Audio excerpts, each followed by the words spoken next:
जय हिंद दोस्तों। कैसे हो आप लोग? आशा करता हूँ आप लोग अच्छे होंगे। जैसा कि आप ये स्क्रीन पर देख रहे हो, यह पेपर एसएससी एमटीएस का प्रीवियस ईयर का पेपर है। यानी जो आपकी पिछली भर्ती एसएससी एमटीएस की निकली हुई थी उसका ये पूरा आंसर की है।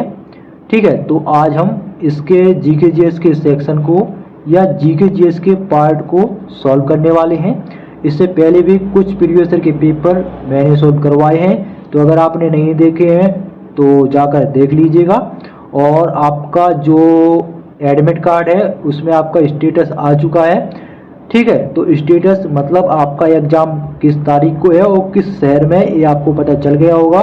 तो कई लोग के पास भी अभी एक एक महीने का भी टाइम है। ठीक है, एक महीने, क्योंकि 1.5 महीने एग्ज़ाम चल रहा है। 30 सितंबर से स्टार्ट होना है, तो 1.5 महीने चल रहा है आपके एग्ज़ाम। तो अभी भी चांस है, ये मत सोचिएगा नहीं होगा। मन में आप डिमोटिवेट नहीं होना कि भाई नहीं होगा। अभी भी अगर आप पढ़ लोगे और दिमाग से चलोगे तो हो जाएगा। ठीक है, और स्टैटिक जीके के पास ज़्यादा फोकस करना है, ध्यान देना। खेल कूद से आपके 2-3 प्रश्न बन रहे हैं, किताब वाले, आत्मकथा वाले, ये भी 2 प्रश्न बन रहे हैं। और पॉलिटी हिस्ट्री से तो यहाँ से सबको पता है कि 2-2, 3-3 ऐसे बनते हैं। तो करंट अफेयर से 2-3 प्रश्न, खेल के 2-3 प्रश्न, स्टैटिक जीके से 9-10 प्रश्न, ऐसे आपको टॉपिक कवर करके आपको 20+ इसमें जीके जीएस में लाना पड़ेगा। ठीक है, 25 में से 20+, ध्यान रखिएगा। तो वीडियो स्टार्ट करते हैं। आपका पहला प्रश्न और अच्छे से सॉल्व करना। पहला प्रश्न है आपका, भारत ने फाइनल में निम्नलिखित में से किस देश को हराकर 2021 सैफ चैंपियनशिप जीती? तो किसको हराया है? नेपाल को हराया है। ऑप्शन 3 सही हो जाएगा। ठीक है, अगला प्रश्न देखिए। अब अगला प्रश्न है आपका, 1857 के विद्रोह के संदर्भ में मंगल पांडे किस बंगाल नेटिव इन्फेंट्री से संबंधित थे? तो वो थी आपकी 34। कौन सी इन्फेंट्री थी? 34 इन्फेंट्री। तो ऑप्शन 1 आपका सही हो जाएगा। अगला प्रश्न देखिए। देखो यार, ठीक है, कुछ नहीं, सही है। इसमें भी आप कई लोग कंफ्यूज हो जाएंगे। देखो मैं आपको समझाता हूँ। ठीक है, इसको थोड़ा छोटा कर लेते हैं। देखो अगला प्रश्न एक क्या है, इसको समझो ध्यान से। छऊ भारत की एक प्रमुख नृत्य परंपरा है। निम्नलिखित में से किस भारतीय राज्य में यह नृत्य शैली प्रचलित नहीं है? उसने क्या पूछा है? नहीं है, मतलब किस राज्य की नहीं है? तो भैया ये झारखंड की भी है, पश्चिम बंगाल की भी है और उड़ीसा की है। किसकी नहीं है? मध्य प्रदेश की नहीं है। तो कई लोग क्या होता है, जल्दी जल्दी में भाई ये पढ़ लिया छऊ। ठीक है, छऊ पढ़ लिया कि भाई छऊ तो हमको पता है भाई झारखंड की है। ठीक है, उड़ीसा की है। कई लोग को ये भी पता नहीं होगा कि पश्चिम बंगाल की भी है। ठीक है, कई लोग का नहीं होता पता, उसमें कोई बड़ी बात नहीं है भाई। है नहीं होता पता कि झारखंड वाली पड़ी है, तो जल्दी जल्दी में पड़ जाते भाई छऊ है, ये तो झारखंड की है, तो झारखंड पर टिक लगाया आगे बढ़ गए। तो ऐसा नहीं है। क्वेश्चन को भी यार थोड़ा ध्यान से पढ़ना है। और एमटीएस में खासकर आप क्वेश्चन देखे होंगे, बड़ा प्रश्न करता है ताकि पढ़ने में टाइम लगे, जैसे टाइम थोड़ा जाए, क्योंकि टाइम ज़्यादा उतना नहीं रहता, 45 मिनट का टाइम है। ज़्यादातर तो इंग्लिश वालों में लग जाता हो, तो इंग्लिश में ही ज़्यादा लग जाएगा, क्योंकि हिंदी भाषी लोगों को थोड़ा दिक्कत होती है। बाकी जो इंग्लिश मीडियम में सीबीएसई बोर्ड वाले वो तो कोई दिक्कत नहीं। ठीक है, तो छऊ जो है आपका 3 राज्य का है, झारखंड का, पश्चिम बंगाल और उड़ीसा का। किस राज्य का नहीं है प्रश्न में पूछा है? मध्य प्रदेश का नहीं है। ऑप्शन 3 सही हो जाएगा। ये तो सही कर लिया होगा। देखिए कैंडिडेट ने क्या लगाया, कैंडिडेट ने ऑप्शन 3 लगाया, ये देखो। ठीक है, सही है। अगला प्रश्न देखो। अगला प्रश्न है आपका, निम्नलिखित में से किस भारतीय शास्त्रीय नर्तक या नर्तकी को भरतनाट्यम और उड़ीसी दोनों नृत्य शैली में निपुणता हासिल है?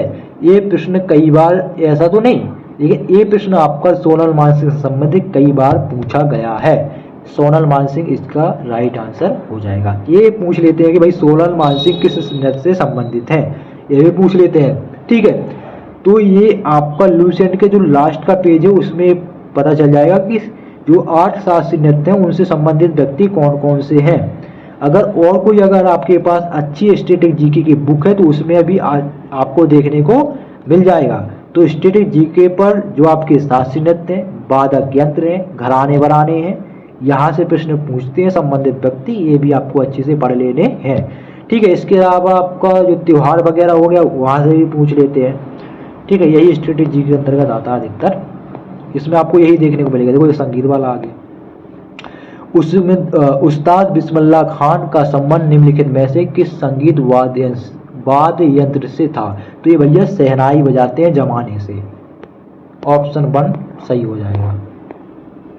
अगला प्रश्न है, निम्नलिखित में से किस राज्य में मानसून सर्वप्रथम आता है? तो किस में आता है? केरल में। ऑप्शन 4 केरल सबसे ज्यादा साक्षरता दर वाला राज्य है, सबसे ज्यादा लिंगानुपात वाला राज्य है। ठीक है, और केरल को ही मसालों का बगीचा भी कहा जाता है। समझ में आ गया। अगला प्रश्न, इसमें बिलर वाले प्रश्न जाने क्यों डाल देता है यार। अगला प्रश्न है, निर्मला पाणिकर को डैश नृत्य शैली में उनके योगदान के लिए संगीत नाटक अकादमी पुरस्कार 2019 से सम्मानित किया गया। तो किसके लिए? मोहिनीअट्टम नृत्य शैली में। ऑप्शन 3 सही हो जाएगा। मोहिनीअट्टम किस राज्य का है? ये आपका केरल का। मोहिनीअट्टम और कथकली किस राज्य के हैं? केरल का। भरतनाट्यम तमिलनाडु, कुचिपुड़ी आंध्र कथक उत्तर प्रदेश, सत्रिय असम का। और जो शास्त्रीय नृत्य है ना, ये आपका भारत का सबसे नया शास्त्रीय नृत्य है। अगला प्रश्न, विनेश फोगाट विश्व चैंपियनशिप में कितने पदक जीतने वाली पहली भारतीय महिला पहलवान बनी? तो कितने पदक जीते हैं उन्होंने? 2 पदक जीते हैं। ऑप्शन 1 सही हो जाएगा। अगला, राजघाट स्मारक के किस शहर में स्थित है? तो दिल्ली में स्थित है। अब आपको ये बताना है कि किस व्यक्ति से संबंधित है। ठीक है, राजघाट। ठीक है,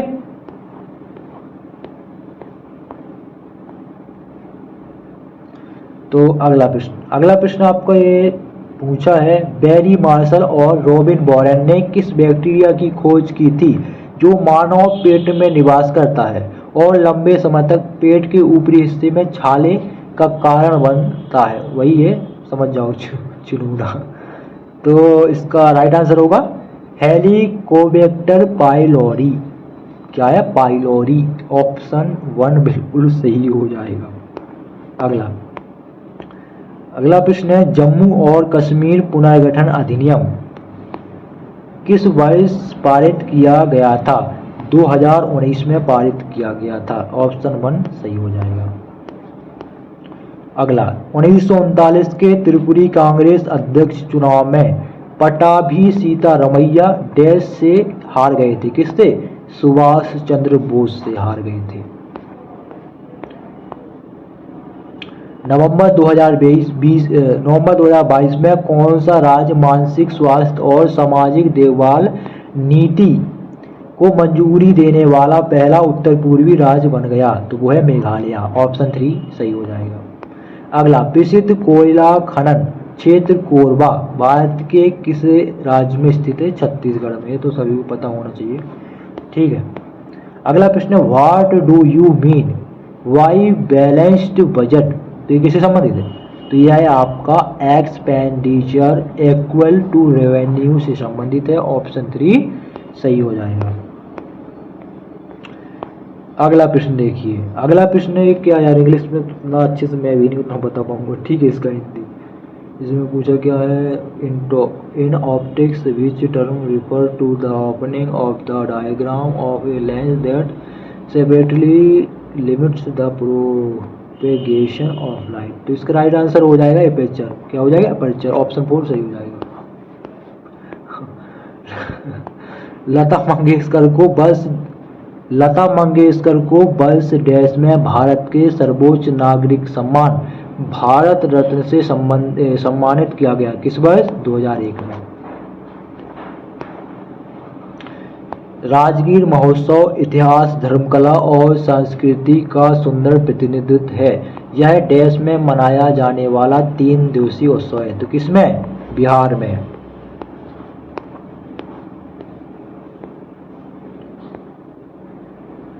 भारत की जनगणना 2011 के अनुसार भारत की कुल जनसंख्या कितनी थी? 121 करोड़ थी। ठीक है, 2011 के अनुसार थी। अब कितने साल हो गए? 11 दूनी 22, 22 2 24, कितने साल हो गए? 13-14 साल हो गए। ठीक है, लास्ट 24 चल रहा है। विशाखापट्टनम बंदरगाह किस राज्य में स्थित है? आंध्र प्रदेश में स्थित है। ठीक है।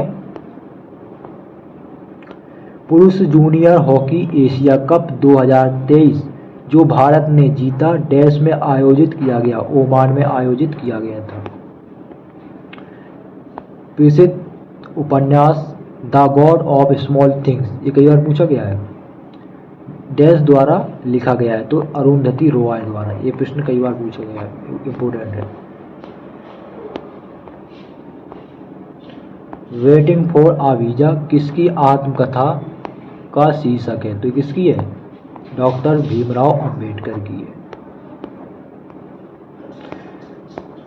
आखिरी, what is a prominent trend in the micro finance sector in India? तो इसका राइट आंसर हो जाएगा integration of mobile banking service, option 2 सही है। संस्कृति व शिक्षा के अधिकार का उद्देश्य क्या है? अल्पसंख्यक समुदायों की भाषा, संस्कृति और धर्म की रक्षा करना है। ठीक है। तो ये थे आपका एसएससी एमटीएस में पूछे गए जीके जीएस के प्रश्न। आगे सेक्शन आपका इंग्लिश का स्टार्ट होता है यहाँ से।